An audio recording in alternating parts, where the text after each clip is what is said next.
One, two, three. We are live now. Tonight, we are going to crack the code for YouTube discovery. Think of this. You have done the SEO, which stands for search engine optimization. You have used the right tags, and yet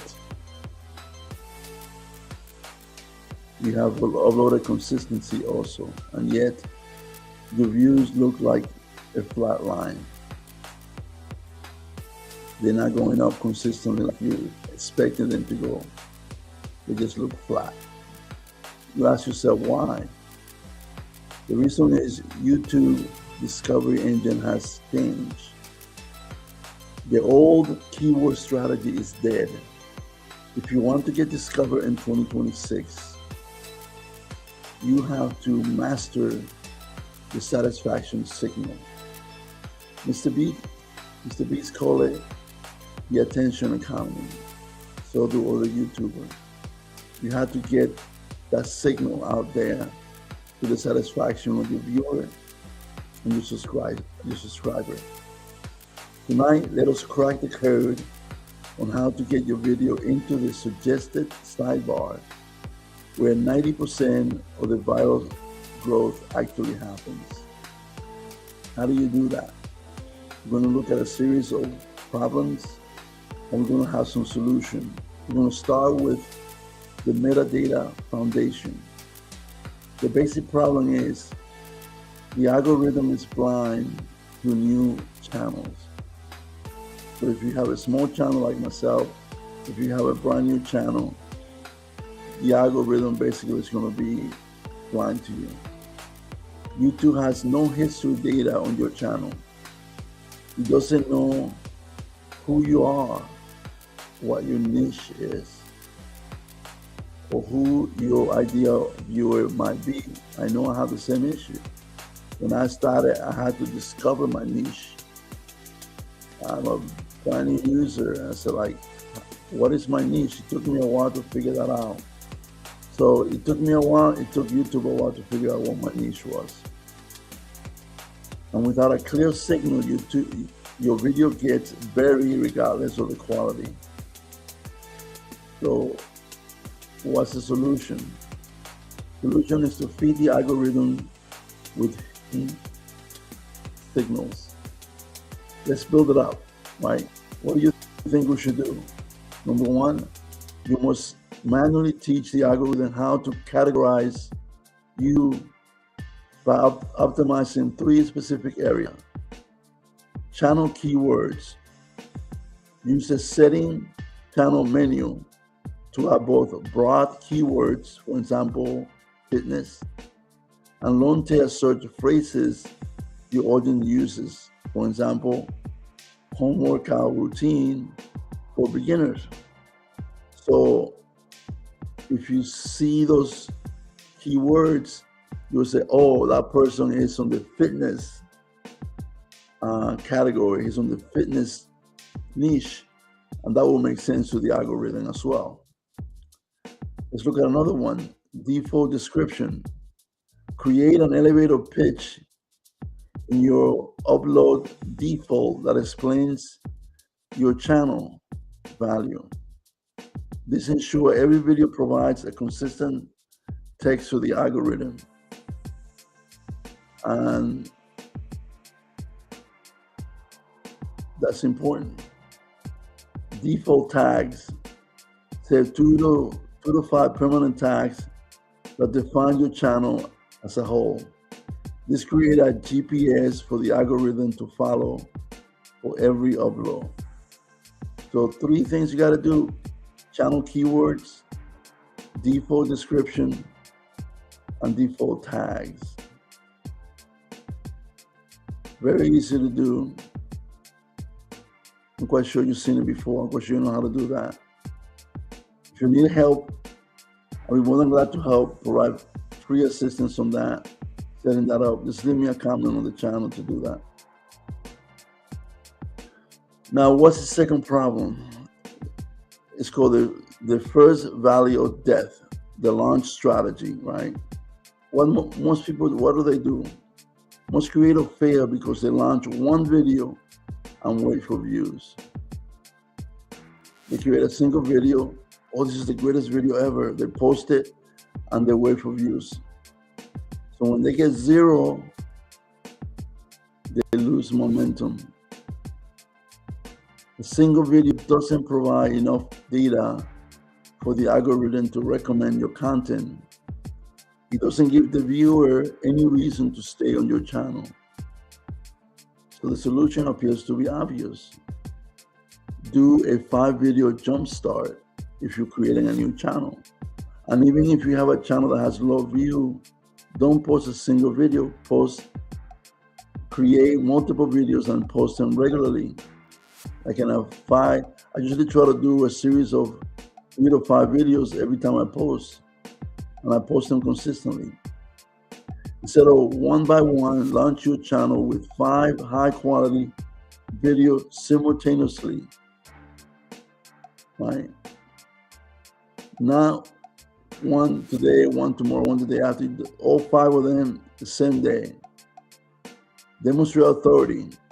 Show a library of content. Immediately build trust and signal to the algorithm that you are a serious creator. Right? So that's what you want to do. Watch time journey. Having multiple videos allow a single click to turn into a binge watch. This massive spike in watch time tells YouTube people are staying on the channel, which trigger more recommendation. The next one is variety of entry points. 5 video gives you the 5 different chances to be found through search and suggestion. So instead of launching a single video, to fix that strategy is to launch a series of 5 videos at the same time, simultaneously. And what you want to do is you want to provide enough signal for YouTube to find you. If you don't have a signal, if you don't have a way to do that, that'll be a massive way for viewers to find you, for you to gain stakeholders,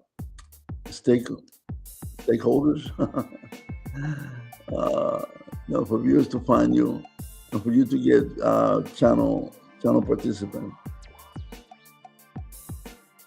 So again, demonstrate authority by launching 5 video, increasing your watch time, and allowing your viewers and subscribers multiple points to find your video, not a single one.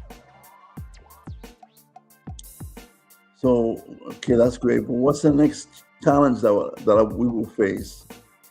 As you know, tonight we're talking about cracking the YouTube discovery code. But after doing all the right things, we're still not being discovered. And we're trying to create a signal out there that would allow viewers and subscribers to find us, right? We just look through providing hidden signal through channel keywords, default description, and tags. And we just looked at a launching strategy that involved not one video, but 5 videos to jumpstart your channel. Or to go from 0 view to a much higher view, right? And remember, the 5 videos are not just launched one at a time. They launch simultaneously on the same day. You're trying to get, you don't do that all the time, but you want to get it like once in a while. You want to get that massive number of hours out there. Now, discovery is the biggest hurdle that we all need to overcome. A small creator like myself struggle to get seen at all. The algorithm doesn't trust us yet. So even good content can sit unnoticed. That is tough, but it does happen, right? So what do you do? What is the solution for that? Remember, if nobody sees your video, nothing else matters. Therefore, I'm going to give you four practical things to consider. I'm going to read them off, then I'm going to go back and explain it one by one. The first one is focus on clickability. Second, curiosity and search. Third, don't reinvent the wheel. Fourth, practical shift. Let's take the first one. Focus on clickability. Prioritize title and thumbnail over editing perfection. Don't let it take you months to create a video. Create multiple videos, but be sure you spend a good amount of time on your title and your thumbnail. Be sure you get that as good as you possibly can.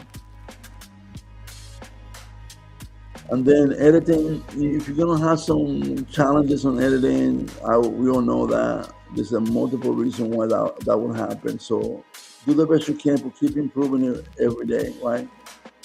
Remember, if the packaging doesn't work, the content is never seen. I always say, look at Hulu, look at any Hulu any video content that you see YouTube. The first thing you ever see is the thumbnail, right? Does it attract your vision? And then you look at the title, and that gives you a curiosity. So the thumbnail attracts you visually and creates some sort of curiosity. Should I click on that video? Should I watch that movie? Then the titles increase the curiosity level. And that's what gets you to click, right? That's what I say, focus on clickability. The ability of some people to find your video and to click on your video. Now, retention is something else that will come later. Talk about that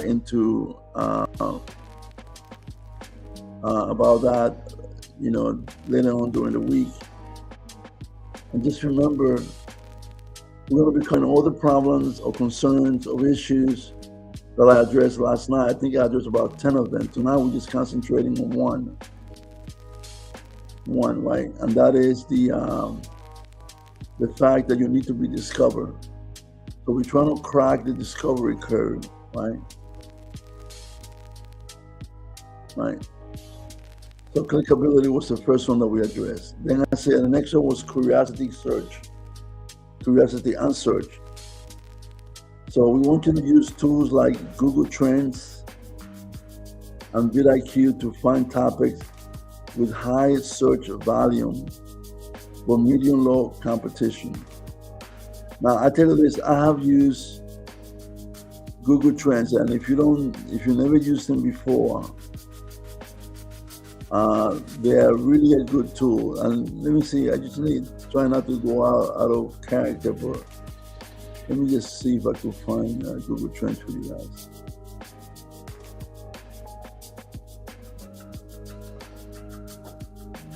Search Google data, trending now. This is what it will do. It will tell you, for example, what is trending, how many the search volume, and how long ago. And also it will tell you here whether it's peaking, increasing, or it's dropping. Like for example, you want to do a video like this. Why did Spirit Airlines shut down, for example? See that? It's still going, it's still trending up. Now you don't want to do things like this where it's spiked and now it's actually going down. Now you see, it's almost at the level that it was before. But when you're doing this, and now this is the good thing, if you click on it, let me see. What it will do is it will give you the latest trend. Here. The latest trend.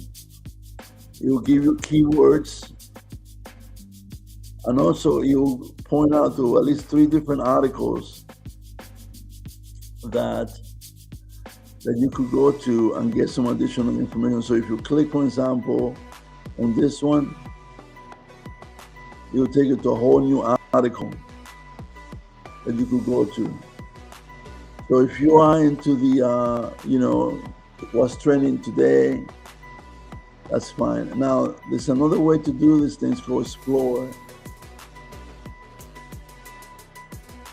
And I tell you this, I have used this before, and it actually works, So let's see what's coming up here.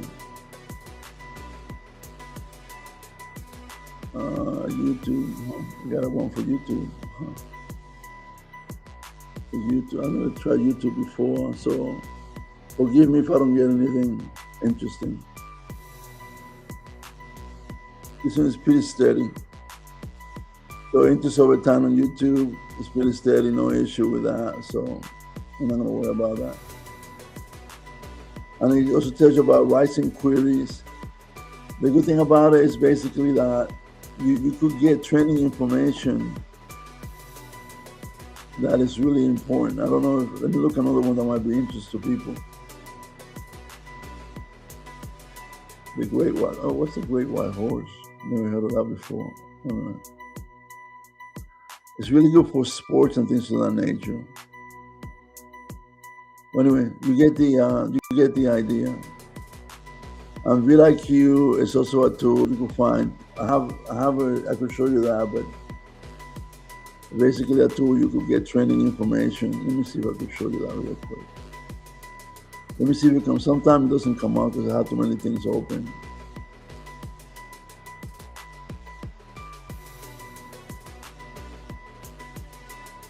So let me see here.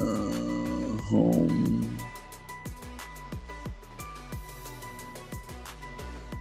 This is about your competition. It's about niche outliers. Like for example, it's a 3 recent outlier. If you have it, talks about your videos and stuff like that, right? Which is really important. And you could do a lot of different searches with it. You could do keywords, video, short, channel, thumbnail searches. So vidIQ and this Google Trend is completely free. vidIQ does have a, I thought I was showing you something, but I didn't. vidIQ is a paid service, but they may have a free service too. I think I used it for free. So I'm going to show you the trend now. Apologize, I thought I was showing you that, but I wasn't.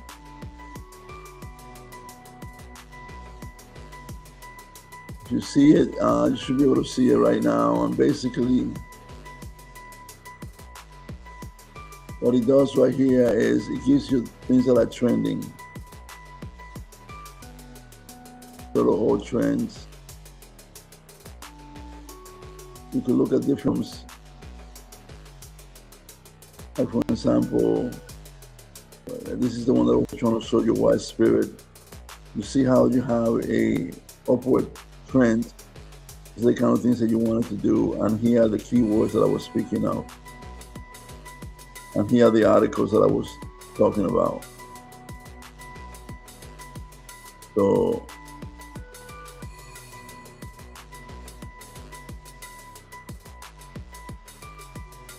let's see if I can show you the article. I have to change the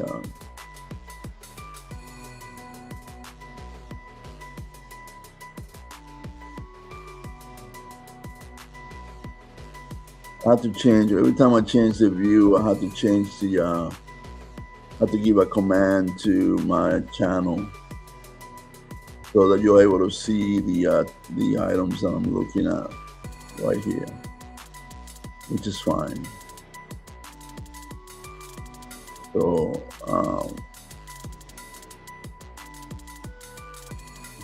stop doing that. Like I was saying, the Google Trend is completely free, and vidIQ may have a free version for a bit, but it's a paid version that you could use, and that will help you find topics that have a high search volume, like you saw in the thing, right? For medium to low competition. Like, I don't know how many people are writing about an article like the one that I show about the topic, the one that I show you, and I have used it before, and you do get some interest by the public on that, by subscriber or by viewers. Now, you have to be able to choose a topic that is within your niche, or you have to be able to bend the topic towards your niche. And if you know how to do that, I have covered that before, but I will cover that again if you send me a message, right? The key point is not to reinvent the wheels, right? Study what is already working in your niche and recreate the format or topic with your unique spin, right? So it's not copying the article that I just showed you and put it on YouTube as a video. It's basically creating a script around the data that you see.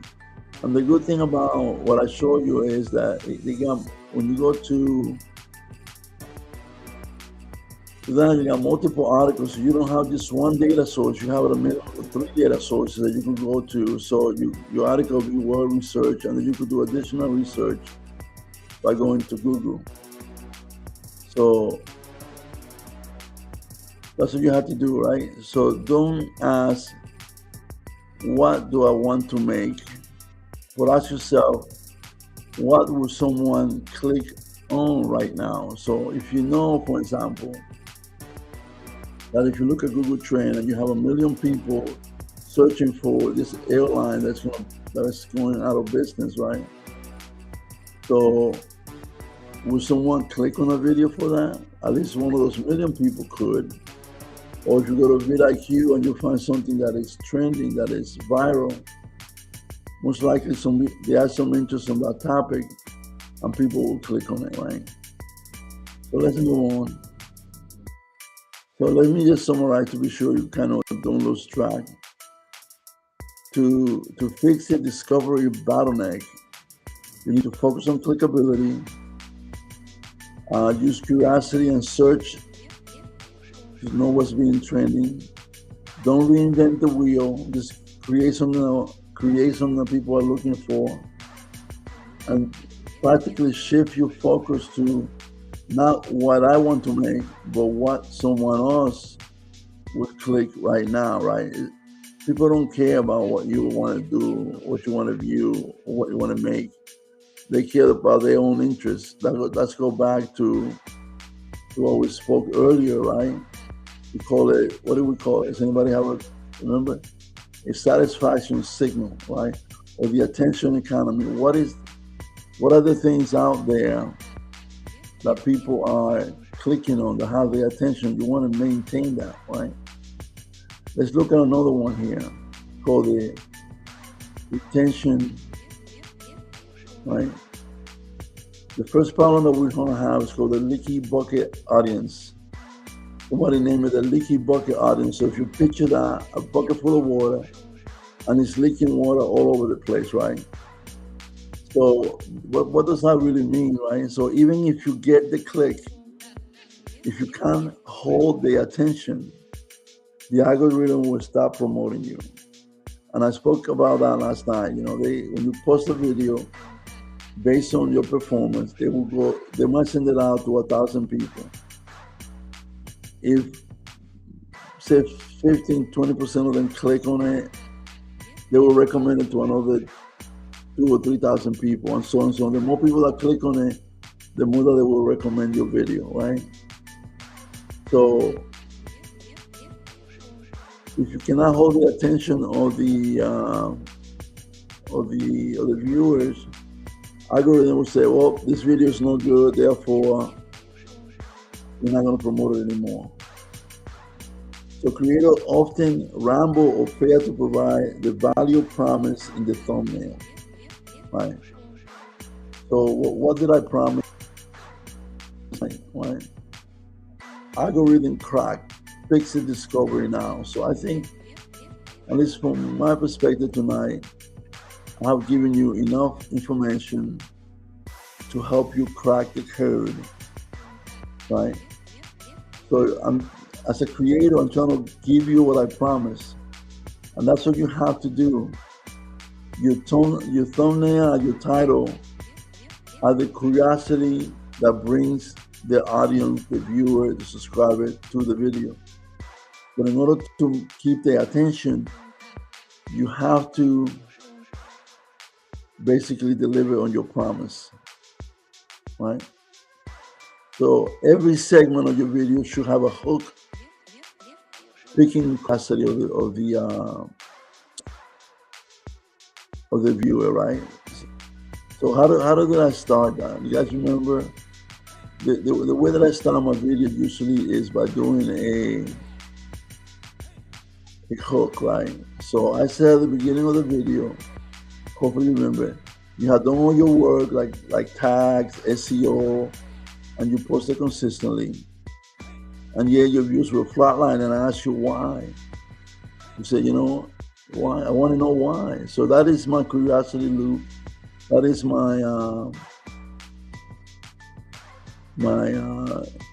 hook to get you to stay with me, right? So, for example, if you don't like that, another example will be delivering the story of the data and a lesson or final payoff. Only give the lesson at the very end to maximize retention, right? So you don't want to create the curiosity loop and right away give the answer, right? You want to be delivering that segment by segment, right? So after I deliver my opening that says your views are flatlining, and I said why, then I talked about, well, your algorithm is blind. That's one of the reasons why. And I gave you information on how to fix it using keywords, default description, default tag. Then I said also, you're not getting viewed because your launch strategy may not be the best. Don't do like most people. Launch a single video and just wait for the views. Launch 5 videos at the same time and give the YouTube and the algorithm multiple points to look at your information, right? And let them have a way for them to discover you and you find it. Then I said the biggest hurdle about discovering is that a small creator struggle to get seen at all because the algorithm does not trust them, right? So how do you fix that, right? Because remember, if nobody sees your video, nothing else matters. I said fix clickability, and I explained that why title or thumbnail at the beginning are so important. I said use tools like Google Trends and vidIQ to do search for keywords and what is actually trending. Remember, you don't want to reinvent the wheel.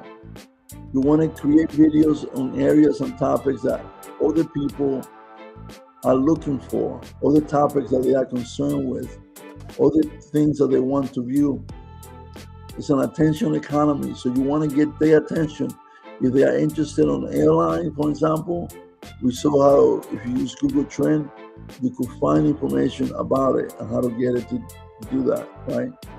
Remember, don't ask what do I want to make, but ask what someone is willing to view, when someone will click right away and right away now, right? So now we're talking about the attention, how to maintain attention, right? And the fact that if you don't get your viewers, you get them to click, but if you don't get them to stay, they will go away and YouTube is not going to recommend you, right? So I'm saying every segment of your video must have a hook, a curiosity loop, And I gave you a couple of examples. I gave you the one that I have at the beginning, and I gave you one where you actually create a curiosity loop about what you are delivering, your story. And I say at the very end, deliver what you promise. Otherwise, your audience is not going to like it. Create buckets. Once a specific video format works, for example, $1 versus 100. I mean, Mr. Beast used that concept. I've seen many YouTubers use that concept, and it has worked. They compare, for example, airline tickets, a cheap ticket versus first class, or a hotel that costs little versus a lot. Something that costs $1 versus something that costs 1,000. So that bucket is similar content, and it will naturally get you people to click on it because they are curious. How come two things of different value could be used or could be of benefit to the individual? The next one is adapt the 100 video rules. Mr. Beast's mindset says your first 10 to 100 videos will likely be poor or poor quality. Your only goal is to make 100 videos and improve exactly one thing every single time, whether that will be the lighting, the audio, the pacing, the title, or the design. That's what you need to do. I'm going to summarize it for you. Metadata tells the algorithm who you are, so you got to fix that by the things that we talked about, like keywords and description. The volume. Launch a bingeable library of 5 video set at a time. Data. Use search tools to pick winning topics, such as vidIQ, such as Google Trends. Iteration or retention. Improve one single thing with every upload. So every time you do it, just keep doing it. Don't have one video a year, whereas doesn't give you enough chances to improve. So you want to do multiple videos. I know they all may not be 100% quality at the beginning, but at a minimum, what will happen is this: every time you publish a video, you will improve as an area of your delivery or your workflow, and that will cause you to become an expert over time. That being said, that's all